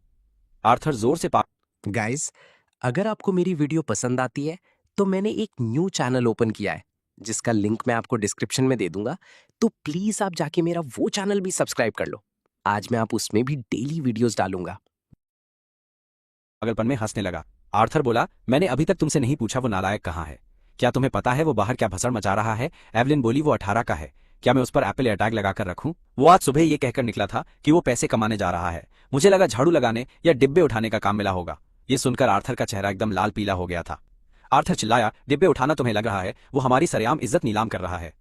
पूरा परिवार शहर में मजाक बन गया है। उसने फोन फेंका और बोला, देखो तुम्हारा लाडला क्या कर रहा है। एवलिन ने फोन उठाया और उसकी हवा टाइट हो गई। मैं वहां एक लाइव वीडियो में अपने हाथ कचरे के डिब्बे में डाले खड़ा था और बड़े अक्षरों में अरबपति वारिस का कचरा खोजना लिखा हुआ था। क्लोई ने भी उसे देखा और उसका मुंह खुला रह गया। मैसन ने डरा हुआ दिखने का तगड़ा नाटक किया, लेकिन उसके होठों पर खुशी वाली मुस्कान थी। वो बोली, ये सब क्या चल रहा है? एवलिन इज्जत बचाने के चक्कर में पूरी तरह घबरा गई। उसने पैसे कमाने के लिए कचरा छानने का फैसला किया। मुझे कैसे पता चलता तुम इस घर को कैसे संभालती हो? आर्थर ने कहा। आर्थर उस पर जोर से चिल्लाया था। वहीं दूसरी तरफ घर में मचे इस तगड़े बवाल से एकदम अनजान मैं अपने फैंस के साथ मस्त बातें कर रहा था और आखिरी डिब्बे तक पहुंच गया। पुराने डिब्बों से घड़ी हार, कुछ डिजाइनर खिलौने, डियोर के जूते और महंगा परफ्यूम निकला था। मेरी पब्लिक ने वो सारा माल खरीद लिया था और मैंने तगड़े पैसे बना लिए थे। मैं पूरे $1000 कमा चुका था। एक बड़े धमाके की उम्मीद में मैं बहुत ही खुशी से आखिरी कचरे के डिब्बे में कूद गया। अचानक मेरी नजर एक बहुत ही प्रीमियम ऑरेंज डिब्बे पर पड़ी। मैंने उसे बाहर खींचते हुए चिल्लाकर बोला, पब्लिक देखो, ये तो हरमीज का डिब्बा है। मैंने उसे खोला, भैंस की आंख। ये तो एकदम नई लिपस्टिक है। 5 नई लाल लिपस्टिक हैं। चैट एकदम पागल हो गई। हरमीज की नई लिपस्टिक, $300 भाई, मुझे दे दे प्लीज। तुम लोगों को रूल पता है। मैं जोरों से हंसने लगा था। पहला मैसेज करने वाले को ये $50 में मिलेगी। मैं कितना सस्ता हूं यार। पब्लिक बोली, भाई तू एकदम फरिश्ता है। मैं सच में खुशी से झूम रहा था। मैं बस अपना बोरा पैक करने वाला था, तभी एक चुभने वाली आवाज ने पूरी शांति को खत्म कर दिया। नीच इंसान, तूने इज्जत का कचरा कर दिया। मैंने ऊपर देखा, एवलिन महंगी हील्स पहनकर मेरी तरफ भाग कर आ रही थी। उसके जूतों की आवाज बहुत तेज आ रही थी। उसके सेट बाल बिखर चुके थे और उसका हाई सोसाइटी वाला तगड़ा भोकाल एकदम खत्म था। भाई तू हमारे परिवार की इज्जत डुबा रहा है। नीच, चुपचाप अपना मुंह बंद कर और अभी घर चल, तेरा बाप गुस्से में पागल हो रहा है। मैंने उसे इग्नोर मारा और पैकिंग चालू रखी। मैं अपना कबाड़ वाला खजाना मस्त होकर पैक करता रहा। मुझे इग्नोर मारता देखकर एवलिन और भड़क गई। उसने मेरा हाथ पकड़ने की कोशिश की। मैंने उसका हाथ झटक दिया और कैमरे में स्माइल भी की। मैंने कहा, पब्लिक मेरी स्ट्रीम चालू है, क्या तुम लोगों को इस औरत से मिलवाऊं? कैमरा देखकर एवलिन पीछे हट गई, जैसे वो जल गई हो और खौफ में ही थी। वो लाइव स्ट्रीम में पकड़े जाने से डर रही थी। मेरी चैट एकदम पागल हो गई। लड़के बोले, ये कौन है? ये हमारे गेमर पर क्यों चिल्ला रही है? भाई तू खोदता रहे, उसको इग्नोर मार भाई। अपनी ये लाइव स्ट्रीम बंद मत करना यार। ये ड्रामा एकदम 10 में से 10 है। मैंने कैमरे की तरफ देखकर स्माइल की। मैं, पब्लिक तुम लोग बिल्कुल टेंशन मत लो, जब तक मैं इस मोहल्ले के सारे कचरे के डिब्बे साफ नहीं कर देता, मेरी ये लाइव स्ट्रीम एकदम धुआंधार चलती रहेगी। मैं वापस उसी कचरे में मजे से खुदाई करने लग गया और मैंने एवलिन को पूरी तरह इग्नोर किया, जो 10 फुट दूर खड़ी होकर बहुत अजीब तरीके से अपनी नाक सिकोड़ रही थी। हार मानकर उसने तुरंत अपना फोन निकाला और मदद के लिए आर्थर को कॉल घुमा दिया। फिर कुछ ही मिनटों बाद आर्थर, लिली, क्लोई और मेसन सड़क पर पागलों की तरह भागते हुए वहां आ गए। मुझे कचरे में देखकर आर्थर मुझे मारने आगे दौड़ने ही वाला था कि एवलिन ने उसे पीछे खींच लिया और वो जोर से चिल्लाई, ये लौंडा तो लाइव स्ट्रीम कर रहा है। एवलिन, अगर तुम अब इसके पास गए तो तुम्हारी सारी इज्जत का कचरा हो जाएगा और तुम्हारी शक्ल पूरे इंटरनेट पर भयंकर तरीके से वायरल हो जाएगी। आर्थर वहीं रुक गया और फुटपाथ पर खड़े होकर मुझे खूंखार नजरों से घूरने लगा। मैंने मजे से अपनी खुदाई जारी रखी, लेकिन अब वो डिब्बा लगभग पूरी तरह से खाली हो चुका था। मैं काम खत्म करने ही वाला था कि अचानक चैट में लोग स्पैम करने लगे, भाई वो छोटा काले रंग का गुच्ची वाला पर्स जल्दी उठा लो। मैंने उनकी बात मानी और एक छोटा सा काले रंग का पर्स उठा लिया, जो मेरी हथेली जितना था। मैंने उसे हवा में ऊपर उठाते हुए पूछा, क्या यही चीज है? चैट, हाँ, ये गुच्ची का क्लासिक कॉइन पर्स है। अब तो ये बाजार में बिकता भी नहीं है। पुराना होने पर भी ये $200 का है। मैं अभी इसके $100 दे दूंगा। मैं अंदर से पूरी तरह सन्न रह गया था कि एक छोटे से चमड़े के टुकड़े की कीमत इतनी ज्यादा भी हो सकती है। खैर, पैसा तो पैसा है। पहले मैसेज वाले को $100 में बेच दिया। मैंने उस खाली डिब्बे को देखा और एक तगड़ी वाली मुस्कान दी। ठीक है पब्लिक, आज के लिए सारे डिब्बे खाली हो चुके हैं। अगर किसी को कुछ नहीं मिला तो कोई बात नहीं, हम कल वापस खजाना ढूंढने आएंगे। चैट में लोग बोले, अरे भाई मत जा। मैं मजे से अपनी उस खजाने वाली बड़ी सी बोरी को थपथपाने लग गया। मेरी इस जीत वाली मुस्कान को देखकर आर्थर का खून खौल गया और लगा कि उसकी नस फट जाएगी। उसने फिर से मेरी तरफ आगे झपटने की कोशिश की, लेकिन एवलिन ने उसे पीछे पकड़ लिया और आसपास के उन बड़े घरों की तरफ इशारा किया। कई पड़ोसी अपनी खिड़कियों से इस मुफ्त वाले टीवी शो के पूरे मजे ले रहे थे। आर्थर का मुंह गुस्से से एकदम काला पड़ गया। उसने मेरी तरफ कांपती हुई उंगली उठाकर इशारा किया, आर्थर, लियो तो एकदम नालायक है। अभी के अभी घर के अंदर चल, हमें बहुत जरूरी बात करनी है। एवलिन मुझे घिनौनी नजर से देखने लगी। क्लोई ने अपनी जीभ बाहर निकालकर मेरा मजाक उड़ाया। मैसन की शक्ल परेशान लग रही थी, पर उसकी आंखों में एक अलग खुशी थी। मुझे इनके इस फालतू के तमाशे से रत्ती भर भी फर्क नहीं पड़ रहा था। मैंने अपनी पीठ तानी और बोला, भाई कचरे में गोते लगाना भी एकदम कड़क कसरत है। मैंने कचरे वाले उस खजाने की भारी बोरी को अपने कंधे पर रखा और मजे से सीटी बजाते हुए उन सबके सामने से होकर सीधा घर की तरफ चल दिया। अंदर जाने के बाद मैंने उनकी उन खूंखार नजरों को एकदम इग्नोर किया और अपनी बोरी को सीधा तीसरी मंजिल पर ले जाकर अपने खजाने को कमरे के अंदर लॉक कर दिया। ये सारा खजाना मैंने अपने फैंस के लिए बहुत मेहनत से जमा किया था। मैं इन पागलों को इसे बर्बाद नहीं करने दे सकता। आर्थर बहुत ही ज्यादा गुस्से में था। वो पूरे परिवार के साथ दौड़ते हुए कमरे में घुस आया। मैसन मुझे अपने पुराने कमरे में देखकर अपनी आंखों में बहुत जलन भरकर अंदर आया था। मैंने उनको पूरी तरह इग्नोर किया और अपने खजाने को सेट करने लगा। आर्थर दहाड़ते हुए बोला, आर्थर, लियो, तू हमारे लिए एक बहुत बड़ा कलंक और छपरी है। आर्थर, इस कचरे को बाहर फेंक। तुझे जरा भी अंदाजा है कि आज तूने हमारी इज्जत की कितनी वोट लगाई है? एवलिन एकदम गुस्सा हो गई। एवलिन, अब तो एक अरबपति का बेटा है, कोई सड़क छाप दो कौड़ी का भिखारी नहीं। तुझे हमारी इज्जत के बारे में सोचना चाहिए। क्लोई ने नाक सिकोड़ी। क्लोई, तू बहुत ज्यादा घटिया है। क्लोई अनाथालय में पलने की वजह से तू हमेशा कचरे की तरफ ही भागता है। ये बहुत शर्मनाक है मैसन। अब एकदम अच्छा बच्चा बनने का फालतू नाटक करने लगा। मैसन बड़े भाई, तुम नहीं समझते, परिवार की इज्जत सबसे ऊपर है। बस इस कचरे को फेंक दो और तुरंत मॉम डैड से अच्छे से माफी मांग लो। मैंने जूते को नीचे रखा और घूमकर उनकी तरफ देखा। मैं कचरे में काम करना थकाने वाला है और तुम मक्खियों की तरह कानों में भिन भिना रहे हो। मैंने सीधा आर्थर की आंखों में घूर कर देखा। मैं मुझे इज्जत का फालतू ज्ञान मत दो। इस असली दुनिया में रोकड़े के सामने इज्जत 2 कौड़ी का कचरा होती है। भाई, बिना पैसे के तो तुम लोग भी भूखे मर जाओगे। मैं बिना इज्जत के बस थोड़ा अजीब लगता है, पर मुझे भूखे मरना बिल्कुल पसंद नहीं है। आर्थर का दिमाग दही हो गया था और वो कांपने लगा। आर्थर, ओ नीच इंसान। आर्थर, हमारी इस लैंकास्टर फैमिली ने तुझे कब भूखा या ठंड में मरने के लिए छोड़ा है बे? क्या तेरे पास पॉकेट मनी की कोई कमी है क्या? आर्थर, हम तुझे राजाओं वाली जिंदगी देते हैं और तू कह रहा है कि पैसा इज्जत से बड़ा है। इससे पहले वो और भौंकता, मैंने अपना हाथ उठा दिया। मैं, भाई रुको, जब से मैं इस घर में आया हूं मेरे पास कपड़ों और पैसों की भयंकर कमी रही है, वरना मैं क्यों इस कचरे में अपना माथा मारता। आर्थर का चेहरा एकदम काला पड़ गया। आर्थर, तू अपनी इस 2 कौड़ी की हरकत को सही साबित करने के लिए क्या फालतू बकवास कर रहा है? भाई, मैं तुरंत उठकर अपने उस घटिया सी अलमारी के पास गया और अपने सारे कपड़े निकालकर सीधा उसके पैरों में फेंक दिए। मैं, ध्यान से देखो, अरबपति लैंकास्टर परिवार की तरफ से दिए गए मेरे यही सारे कपड़े हैं। मैं बस 2 घिसे और हल्के से फटे हुए स्कूल के कपड़े, क्या ऐसे कपड़ों की कमी होना नहीं बोलते? आर्थर फिर चिल्लाने वाला था, लेकिन उसने नीचे उस ढेर को देखा। वो एकदम सन्न रह गया। वहां बस 2 फटे पुराने कपड़े ही थे और कुछ नहीं। उसने मुझे शौक में देखा। आर्थर, क्या तू मुझसे मजाक कर रहा है? आर्थर, क्या तेरे पास बस 2 स्कूल की ड्रेस हैं? एवलिन, क्या ये सच है? इसके पास बस 2 ही कपड़े कैसे हो सकते हैं? आर्थर बहुत कम ही घर की चीजों पर ध्यान देता था। उसे लगा मुझे सिर्फ वही स्कूल ड्रेस पहनना बहुत पसंद है। ये सुनकर वो यकीन नहीं कर पाया। उसे लगा एवलिन इसे पक्का ही मना कर देगी, लेकिन एवलिन ने नजरें चुरा ली और वो बहुत ही ज्यादा शर्मिंदा और एकदम लाचार लग रही थी। आर्थर ने उसे घूरा और अपने उस भारी गुस्से को रोककर मुझसे ही सवाल पूछने लगा। आर्थर, तू अब बड़ा हो गया है क्या? तू खुद कपड़े नहीं खरीद सकता? तू अपनी पॉकेट मनी का क्या करता है? सारा पैसा गेम में फूंक देता है। मैं जोर से हंसा। मैं पॉकेट मनी, जब से मैंने इस घर में कदम रखा है मुझे फूटी कौड़ी भी नहीं मिली। सच बताऊं तो अनाथालय में मेरी जिंदगी इससे कहीं ज्यादा बेहतर थी। मैं कम से कम वहां हमें हर मौसम में नए कपड़े और कुछ पैसे खाने को मिल जाते थे और यहाँ पहनने को कुछ नहीं खर्च करने को ठेंगा। इससे अच्छा तो मैं अनाथालय में रहता। मैं लैंकास्टर परिवार में आकर मैंने अपनी जिंदगी की वाट लगा ली। आर्थर फट पड़ा। आर्थर, तेरी हिम्मत कैसे हुई मेरे घर को अनाथालय से घटिया बताने की? झूठ बोलना बंद कर। आर्थर, घर के हर बच्चे को पॉकेट मनी मिलती है। तेरी बड़ी बहनें जो नौकरी करती हैं उन्हें भी हम पैसे देते हैं, तो तुझे क्यों नहीं? वो तुरंत एवलिन की तरफ घूम गया। आर्थर, एवलिन, क्या मैं सही हूँ?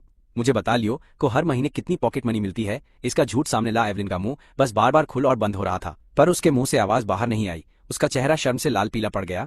आखिर में उसने घबराते हुए कहा, एवलिन, लियो स्कूल में है और उसके खाने और रहने का खर्चा एवलिन हम उठाते हैं, तो उसे पैसों की क्या जरूरत?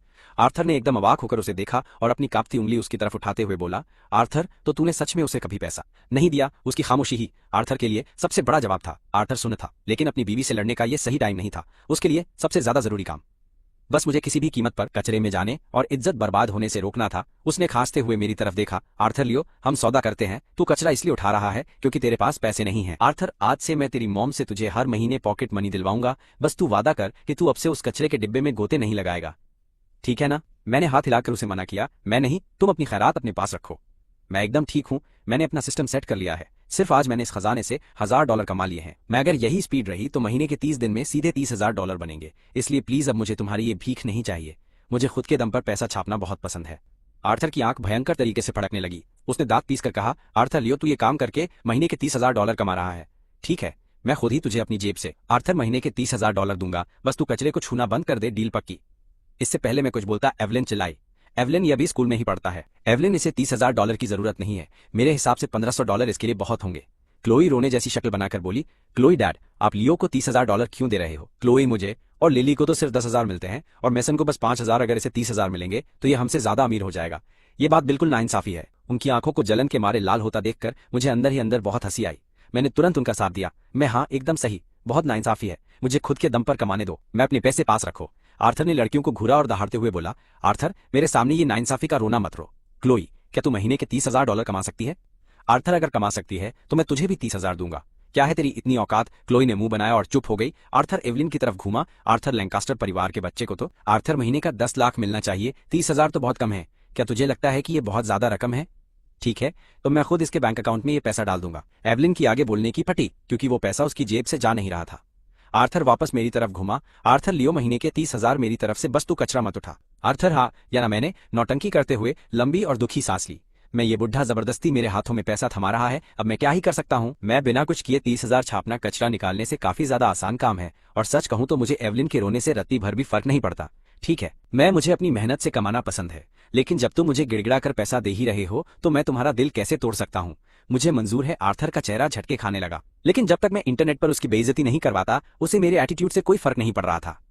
उसने एक चमकता हुआ काला कार्ड निकाला और मुझे दे दिया। आर्थर, इस कार्ड में पूरे $30,000 हैं। आज के बाद से हर महीने की पहली तारीख को पैसा सीधा तेरे अकाउंट में पहुंच जाएगा। जब तक तू उन कचरे के डिब्बों से दूर रहेगा पैसा आता रहेगा।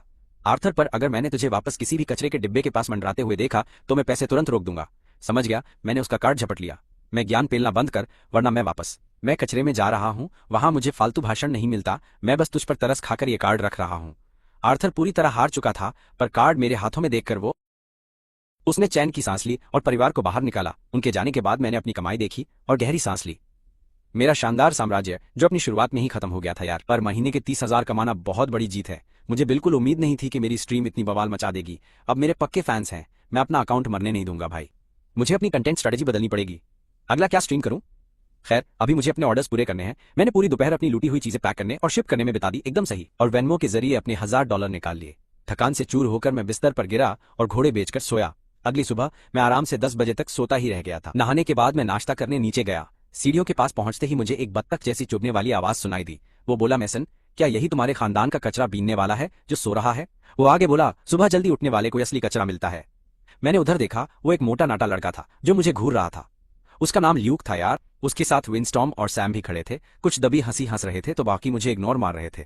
वो मैसन से बात करते रहे। मेरी थ्योरियां चढ़ गईं और पुरानी यादें ताजा हो गईं। ये उन लोकल बिजनेसमैन के बेटे थे जो लैंकास्टर कंपनी के कॉन्ट्रैक्ट्स पे पलते थे। ये हमेशा मैसन के तलवे चाटते थे और उसके पालतू कुत्तों की तरह ही बर्ताव करते थे। एकदम नल्ले लोग थे। मैसन के उकसाने पर ये छपरी अक्सर मुझे गालियां देते थे। परिवार में लौटने के बाद आर्थर ने मेरा एडमिशन करवा दिया था ताकि मैं पढ़ सकूं भाई। सनशाइन प्राइवेट एकेडमी में जहां मैसन पढ़ता था उसने मुझे उसी क्लास में डाल दिया, ये सोचकर कि हम दोनों एक दूसरे का ख्याल रखेंगे ना। हाँ, मैसन ने मेरा खूब ख्याल रखा। उसने पूरी क्लास को मेरे खिलाफ भड़का दिया और इन गुंडों को रोज मेरी बेइज्जती करने और मुझे परेशान करने का ऑर्डर दे दिया। क्या ही बटाधार कर दिया मेरा। ये एकदम दिमागी टॉर्चर था। कोई मारपीट नहीं, बस लगातार इग्नोर करना और गंदी गालियां देना, जिसकी वजह से मुझे स्कूल जाने के नाम से ही खौफ आने लगा था। मेरी खटिया खड़ी हो गई। मेरी पिछली जिंदगी में जब क्लो ने मुझे घड़ी चुराने के लिए फंसाया था तो इन्हीं चमचों ने पूरे स्कूल में वो झूठी अफवाह फैलाई थी जिससे मेरा माथा ठनका था, जिससे मैं एक चोर साबित हो गया और मेरी जिंदगी में अंधेरा छा गया। इस बारे में सोचकर 30,000 कमाने की मेरी सारी खुशी पल भर में पूरी तरह गायब हो गई थी। पिछले कुछ दिनों में मेरी वजह से हुई अपनी बेइज्जती से मैसन खुश नहीं था और अपनी पुरानी चालों पर उतर आया। उसने अपने चमचों को मेरे ही घर में बुलाया था। बढ़िया है, मुझे इन्हें ढूंढने की मेहनत नहीं करनी पड़ेगी। स्कूल खुलने में अभी 5 दिन बाकी हैं। मैसन ने सच में इन बेवकूफों को मेरे दरवाजे पर टारगेट प्रैक्टिस के लिए खुद लाकर खड़ा कर दिया है। पर पहले नाश्ता स्ट्रैश से निपटने के लिए मुझे एनर्जी चाहिए। इन्हें थोड़ी देर और हवा में उड़ने दो। मैंने उस मोटे लड़के के फालतू तानों को पूरी तरह से इग्नोर कर दिया। किचन में गया, एक प्लेट उठाई और अपना खाना शुरू कर दिया। मैसन मेरी इस खामोशी को देखकर थोड़ा सा कंफ्यूज हो गया था कि लोचा है। ये उस खूंखार लियो से एकदम अलग था जिसे उसने पिछले कुछ दिनों में देखा था। शायद ये सिर्फ घर वालों के सामने अकड़ता है, बाहर वालों के सामने फट्टू है। मैसन ने ऐसा ही सोचा। ल्यूक ने मैसन के कान में कहा, देखा, मैंने उसकी सरेआम बेइज्जती कर दी और उसने कुछ नहीं उखाड़ा। टेंशन मत ले, वो तो एकदम डरपोक नल्ला इंसान है, हम उसे आराम से संभाल लेंगे। बाकी लड़के भी बोले, वो ऐसा चुगलखोर है जिसे शिकायत करने की भी हिम्मत नहीं होती। आज हम तेरा गुस्सा शांत करवा देंगे। हम स्कूल खुलने तक इंतजार करने वाले थे, पर उसे उसके ही घर में जलील करने में ज्यादा मजा है। मैसन की आंखों में एक शैतानी चमक उठी और उसने भी उन्हें धीरे से कुछ कहा, एकदम डम। किचन के अंदर मैंने अपना खाना खत्म किया और मेरे दिमाग में अपनी अगली लाइव स्ट्रीम के लिए एक गजब का आइडिया आया।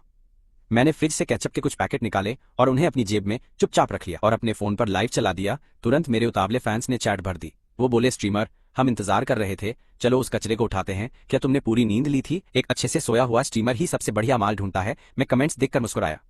कोई बोला, इसकी स्माइल कितनी क्यूट है। मैंने कहा, ये कचरा बीनने वाली स्ट्रीम है, कोई ब्यूटी कॉन्टेस्ट नहीं है, समझे। कचरे के डिब्बे में जाओ। मैंने चुपके से अपना फोन लिविंग रूम के एक छिपे हुए कोने में रख दिया और सोफे पर बैठे उन लूजर्स की गैंग को रिकॉर्ड करने कैमरा सेट कर दिया।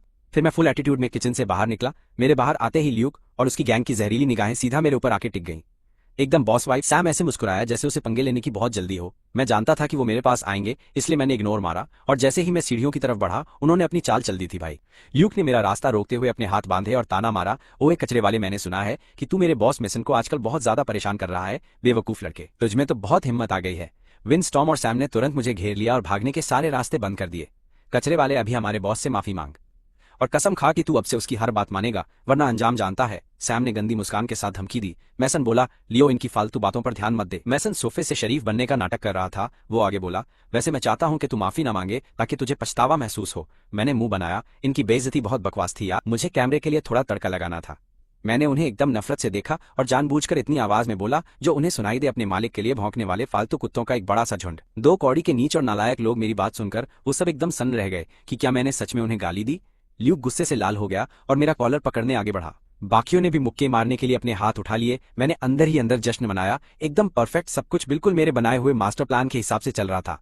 जैसे ही उनके हाथ मुझे छूने वाले थे, मैं जोर से पीछे की तरफ गिर गया और किसी प्रीमियर लीग सॉकर प्लेयर की तरह फर्श पर गोल गोल घूमने लगा। आउच, बहुत दर्द हो रहा है, ये मुझे मार रहे हैं, बचाओ, कोई मुझे बचाओ, मैं अपनी पूरी ताकत लगाकर जोर से चिल्लाया।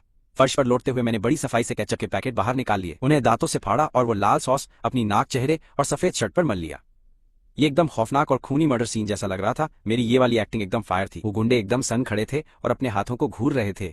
हमने तो इसे छुआ तक नहीं, ये जमीन पर क्यों गिरा है और यहाँ इतना सारा खून कहाँ से आया। मैसन ने सबसे पहले हीरो बनने का नाटक किया और बोला, रुको, तुम इसे क्यों मार रहे हो, तुम्हारी मेरे भाई को मारने की हिम्मत कैसे हुई। मैंने उसे देखा, लड़के की एक्टिंग काफी सही थी, लेकिन आज मैं उसके चमचों की बैंड बजाने वाला था। मैं फर्श पर गोल गोल घूमता रहा और भी जोर से चिल्लाया, खून देखो, मेरा खून निकल रहा है, ये लोग मुझे पीट पीट कर मार डालेंगे। मेरी लाइव स्ट्रीम की चैट एकदम फट पड़ी। कोई बोला, हमारे स्ट्रीमर पे हमला हो गया, ये आवारा लड़के कौन है, जल्दी पुलिस को कॉल करो, भाई लोचा है। मुझे लगा था कि अरबपति का बेटा है, इसे इसके ही घर में पीटने की हिम्मत किसकी हुई। कल के मोमेंटम की वजह से आज लाइव व्यूज बहुत ज्यादा आ रहे थे। मेरे खून से लथपथ होने की क्लिप तुरंत ट्रेंडिंग पेज पर चली गई। ऊपर एवलिन ने यह सारा शोर शराबा सुना और दौड़कर नीचे आई। मुझे खून में सना हुआ और जमीन पर गोल घूमता देखकर और मेरे चारों तरफ खड़े उन चार बेवकूफ लड़कों को देखकर वो समझ गई कि क्या कांड है। लैंकास्टर मेंशन के अंदर लियो को इतनी बुरी तरह से पीटा जा रहा है, क्या बवाल। ये परिवार के मुंह पर एक बहुत जोरदार तमाचा है। उसी वक्त आर्थर अपने ऑफिस में था। उसे शक था कि मैं फिर से कचरा बीनने जाऊंगा, इसलिए वो मेरी लाइव स्ट्रीम चुपके से चेक कर रहा था। उसने बिल्कुल उसी वक्त स्ट्रीम चालू की जब मैं दर्द से तड़प रहा था। लियो को पीटने की जरूरत किसकी हुई। आर्थर अपने ऑफिस में जोर से चिल्लाया, मेरा गोट, मेरे बेटे को छूने की हिम्मत किसने की। उन चारों लड़कों को अपने सप्लायर्स के बेटों के रूप में पहचानकर जो लैंकास्टर कंपनी के फेंके हुए टुकड़ों पर है, आर्थर का गुस्सा 7वें आसमान पर पहुंच गया। उनकी इतनी औकात कैसे हो गई कि वो उसके ही घर में घुसकर उसके बेटे को बुरी तरह से पीटे। वो इन बच्चों के मुंह लगकर अपना लेवल नहीं गिराना चाहता था। उसने तुरंत उन चारों लड़कों के बापों को फोन किया, उन्हें खूब खरी खोटी सुनाई और सीधा ऑर्डर दिया कि वो अभी अपनी शक्ल लैंकास्टर मेंशन में दिखाएं। इसके बाद वो मेरी चोटें देखने के लिए तेजी से घर की तरफ भाग निकला था। इस बीच एवलिन ने तुरंत फैमिली डॉक्टर वेंस को कॉल किया। मेरी चोटों के बारे में पता न होने की वजह से उसने मुझे फर्श से हिलाने की बिल्कुल हिम्मत नहीं की थी यार। फिर वो ल्यूक और उसकी गैंग को बाहर खींच ले गए और उनकी अच्छे से क्लास लगाई। डॉक्टर वेंस जल्दी से वहां पहुंचे और अपनी मेडिकल किट खोली। ये एकदम बवाल सीन था। उसने आराम से मेरे चेहरे का खून एक पैड से साफ किया, लेकिन जैसे ही उसने मेरे मुंह को छुआ वो रुक गया। ये खून नहीं है। उसने हैरानी से उसे सूंघ कर देखा। ये तो पूरा हैंच केचप है। उसने बहुत ज्यादा कंफ्यूजन के साथ मुझे नीचे देखा। मैंने उसे एक शैतानी मुस्कान दी और धीरे से बोला, $10,000, इसे एकदम जानलेवा बता दो डॉक्टर साहब। मुझे अच्छे से पता था कि मैं क्या कर रहा हूँ। पिछले जन्म में मुझे पता चला था कि डॉक्टर वेंस की बेटी बहुत बीमार है, जिसके महंगे इलाज के लिए पैसे चाहिए थे। इसीलिए उसने बड़े अस्पताल की जॉब छोड़ दी ताकि वो अमीरों का प्राइवेट डॉक्टर बन सके। एकदम मास्टरमाइंड था। डॉक्टर वेंस पैसों का पक्का लालची था, लेकिन उसे उन गुंडों से भयंकर वाली नफरत थी। वो मेरा गेम तुरंत समझ गया और दांत पीसते हुए एकदम धीरे से फुसफुसाकर बोला, $20,000 और मैं तुझे अंदरूनी चोट बता दूंगा। मैंने कहा, डन भाई, और हमने बिना कुछ बोले ही एक दूसरे को सिर हिलाकर अपना ये तगड़ा वाला सौदा पक्का कर लिया यार। जैसे ही हमारी ये धांसू डील पक्की हुई, आर्थर हवेली के अंदर आया और उसके पीछे वो सारे बाप भी थे। उन्हें पहले से पता था कि उनके बेटों ने बहुत बड़ा कांड कर दिया है। अंदर घुसते ही उनकी नजर अपने उन लौंडों पर पड़ी। दो बापों ने तुरंत अपनी चमड़े की बेल्ट निकाली और बाकी दोनों ने पास रखी लकड़ी की कुर्सियां उठा ली। उन सबने अपने अपने बेटों को पकड़ा और उन पर अपना भयंकर कहर बरपाना शुरू कर दिया। बेल्टें, चटकी, कुर्सियां टूटी और वो चारों छपरी गुंडे एकदम असली खौफनाक दर्द में जोर जोर से चिल्लाए। आर्थर किनारे खड़ा होकर पूरी शांति से ये तमाशा देख रहा था और उसे अंदर से भयंकर सुकून मिल रहा था। मैं फर्श पर लेटकर मजे से उस पूरी कुटाई की फ्रंट सीट का मजा ले रहा था। उनकी वो दर्द भरी आवाजें मेरे कानों के लिए जन्नत थी। सालो, तुम्हें लगा था कि तुम मुझे छेड़कर आसानी से बच जाओगे, लेकिन आज नहीं बेटा। कुछ मिनटों तक भयंकर कुटाई करने के बाद उन बापों को अपने किए पर बुरा लगने लगा। अपने बेटों को सूजा और लहूलुहान हालत में देखकर उनके अंदर का वो बाप जाग गया और उनके हाथ धीमे पड़ गए, कुछ तो रुक भी गए। मुझे लगा कि आर्थर को शांत करने के लिए इतना काफी था। अपनी इस एक्शन फिल्म का मजा कम होते देख मैंने अपना वॉल्यूम थोड़ा और तेज कर दिया। बहुत दर्द हो रहा है, मेरे अंग फट रहे हैं, मैं मर रहा हूँ, मैं खत्म हो रहा हूँ। मेरी ये दर्द भरी चीखें सुनकर आर्थर होश में आया और उसने रुक चुके उन बापों को घूर कर देखा। आर्थर के गुस्से से डरे हुए उन बापों ने तुरंत अपने हथियार उठाए और अपनी बेटों को पहले से भी ज्यादा जोर से पीटना शुरू कर दिया। डॉक्टर वेंस ने आर्थर को आते देख अपनी ऑस्कर वाली नौटंकी चालू कर दी। डॉक्टर वेंस, मिस्टर लैंकास्टर, वो एकदम से पागलों की तरह चिल्लाया, लियो को अंदर बहुत गहरी चोट लगी है, उसके सारे अंगों से भयंकर खून बह रहा है, ये बहुत खतरनाक बात है। बाहर खड़े उन चारों बापों ने ये सुना और वो एकदम से सुपर सयान बन गए और बिजली की फुर्ती से अपने बच्चों को कूटने लगे। आर्थर घबरा गया और दौड़कर मेरे पास आया। मुझे खून में पूरी तरह लथपथ देखकर उसने डॉक्टर को कसकर पकड़ लिया। आर्थर, डॉक्टर वेंस, क्या ये जिंदा बचेगा? क्या आप इसे बचा सकते हैं? वेंस ने आर्थर को शांत किया। डॉक्टर वेंस, मिस्टर लैंकास्टर, आराम से लियो एकदम, ठीक है। आर्थर सुन पड़ गया, लेकिन इसके तो हर जगह से खून निकल रहा है। आपने तो कहा था कि इसके अंग फट रहे हैं। वेंस ने एक झूठी खांसी खाई और हमारे उस छोटे से सौदे के बारे में सब कुछ साफ करते हुए बताया कि वो खून नहीं, बस केचप था और मुझ पर खरोच तक नहीं थी। आर्थर भौचक्का खड़ा रहा और फिर भड़क गया। ये मजे के लिए मौत का झूठा नाटक कर रहा है। क्या ये मेरे साथ खेल रहा है? वो मेरी तरफ गुस्से में पैर पटकते हुए आया और फुसफुसाया, आर्थर लियो साले तू क्या कर रहा है? अगर तुझे चोट नहीं लगी तो तू ये फालतू सर्कस क्यों कर रहा है? मैंने अपना रोल बिल्कुल नहीं छोड़ा। मैं उसे घूरते हुए फुसफुसाया, लियो तो क्या हुआ? अगर मुझे चोट नहीं लगी, उन्होंने मुझे मारने की कोशिश की और गालियां भी दी। मैं बस उन्हें एक तगड़ा सबक सिखाना चाहता हूँ। क्या ये कोई गुनाह है? अगर आपको लगता है कि मैं गलत हूँ तो बाहर जाकर मेरी पोल खोल दो, बता दो। उन सबको आर्थर गुस्से से कांप रहा था, लेकिन उसे समझ आ गया कि मेरा लॉजिक एकदम सही था। भले ही उन छपरी लड़कों ने शरीर पर चोट नहीं पहुंचाई, लेकिन उन्होंने उसके बेटे को उसी के घर में पीटने की कोशिश की थी, इसलिए उन्हें एक खौफनाक सबक सिखाना बिल्कुल गलत नहीं था। अब तक वो चारों बाप अपने लौंडों को इतना बुरा कूट चुके थे कि वो ठीक से खड़े भी नहीं हो पा रहे थे। अपनी बेल्टें फेंककर वो लिविंग रूम में आए। उन्होंने आर्थर को शर्मिंदा होकर नकली मुस्कान दी और मुझे खून में लथपथ देखा। मेरी ये भयंकर हालत देखकर उन्हें लगा कि उनकी कुटाई सही थी, क्योंकि उनके बेटों की शक्लें और भी ज्यादा खराब लग रही थीं। मिस्टर लैंकास्टर, हमें सच माफ कर दीजिए, वो गिड़गिड़ाए। हम अपने बच्चों को तमीज नहीं सिखा पाए। उन्होंने एक बहुत बड़ा पाप किया है। वो मेरी तरफ पलटे और बोले, लियो हमें सच में बहुत खेद है, हम अच्छे बाप नहीं बन सके। उनमें से हर एक ने अपना प्रीमियम बैंक कार्ड निकाला और मेरी तरफ बढ़ा दिया। ये 4 कार्ड हैं, हर एक में $20,000 हैं। प्लीज हमारी इस माफी को मंजूर कर लो। मैं अंदर ही अंदर कुटिलता से हंसा। 20,000 में ये सब खत्म? तुम पक्का सपने देख रहे हो? मैंने उन्हें पूरी तरह से इग्नोर मारा और वापस फर्श पर लौटकर नौटंकी करने लगा। दर्द मुझे मार डालेगा। हे भगवान! आर्थर की आंख जोर से फड़की। वो समझ गया कि मैं नाटक कर रहा हूँ और बात बहुत ज्यादा खींच रहा हूँ।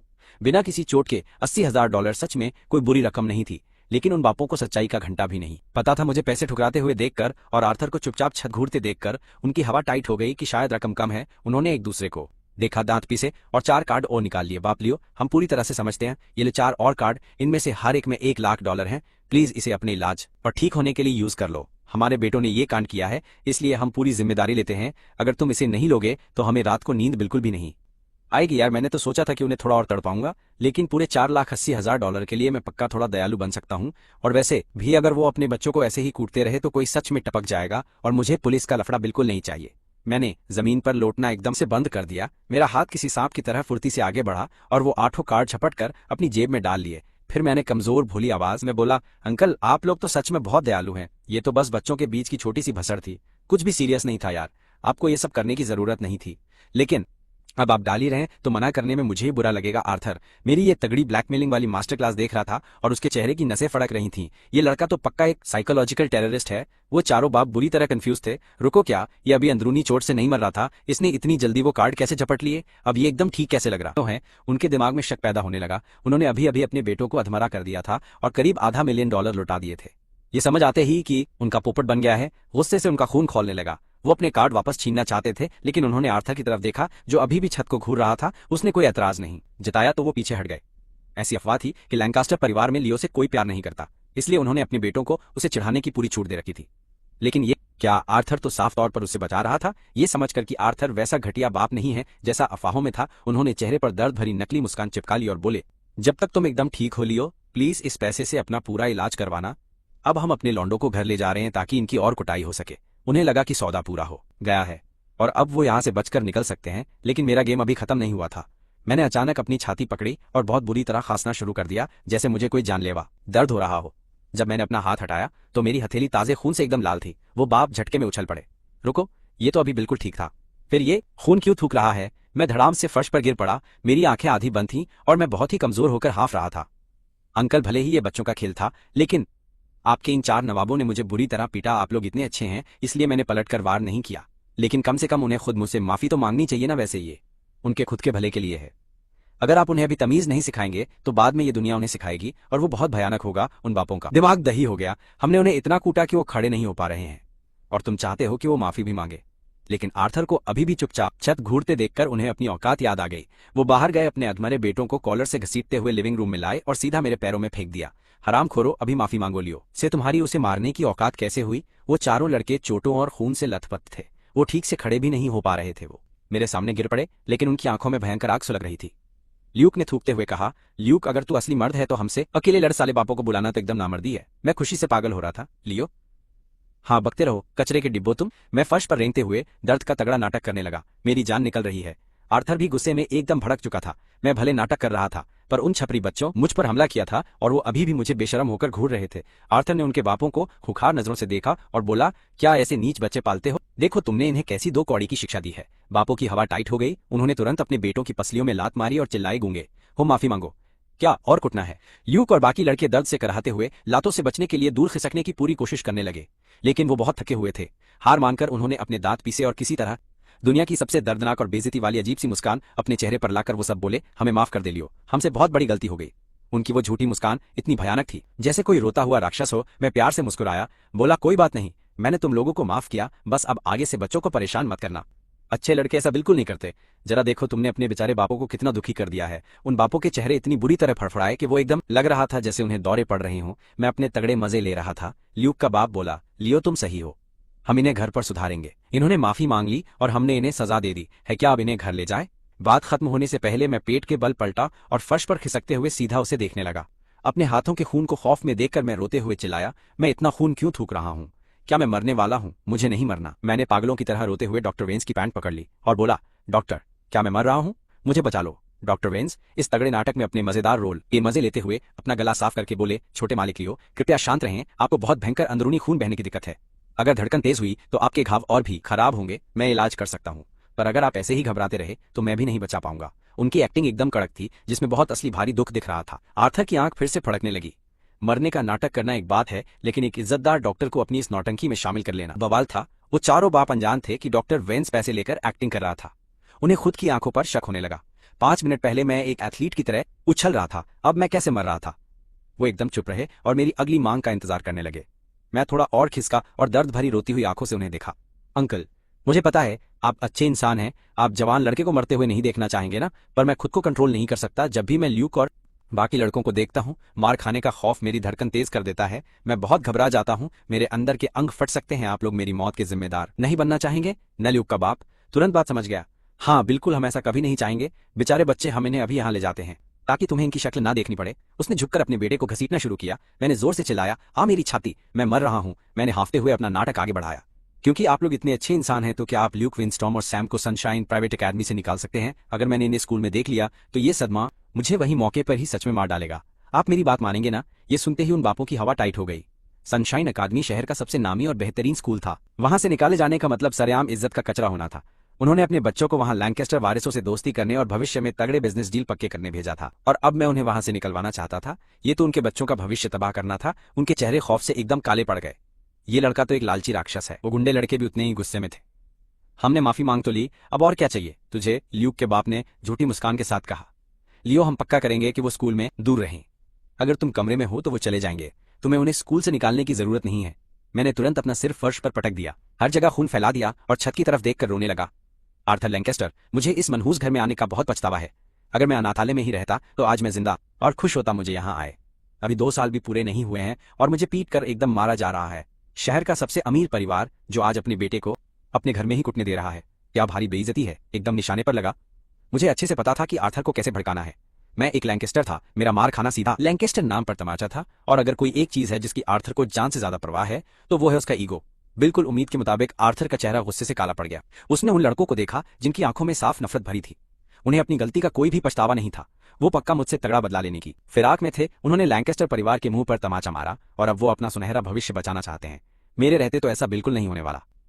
आर्थर ने ठंडी आवाज में कहा, लियो सही बोल रहा है, हम आज की इस मारपीट को छोड़ देंगे, लेकिन ये बवाल दोबारा कभी ना हो। ये पक्का करने के लिए और हमारे आगे के बिजनेस रिश्तों की खातिर अपने बेटों को सनशाइन अकादमी से निकालना ही होगा। बापों ने बेटों की वो नफरत भरी नजरें देखी जो मुझे घूर रही थीं, और आर्थर बिल्कुल सही था। ये बेवकूफ छपरी आगे और भी ज्यादा भसड़ मचाएंगे, लेकिन स्कूल बदलना उन्हें अपना भारी नुकसान चुपचाप सहना पड़ा। हम समझ गए मिस्टर लैंकेस्टर, उन्होंने दांत पीसते हुए कहा, हम तुरंत इनके ट्रांसफर का काम करवा देंगे। कृपया इस बात का असर हमारे बिजनेस पर मत पड़ने देना।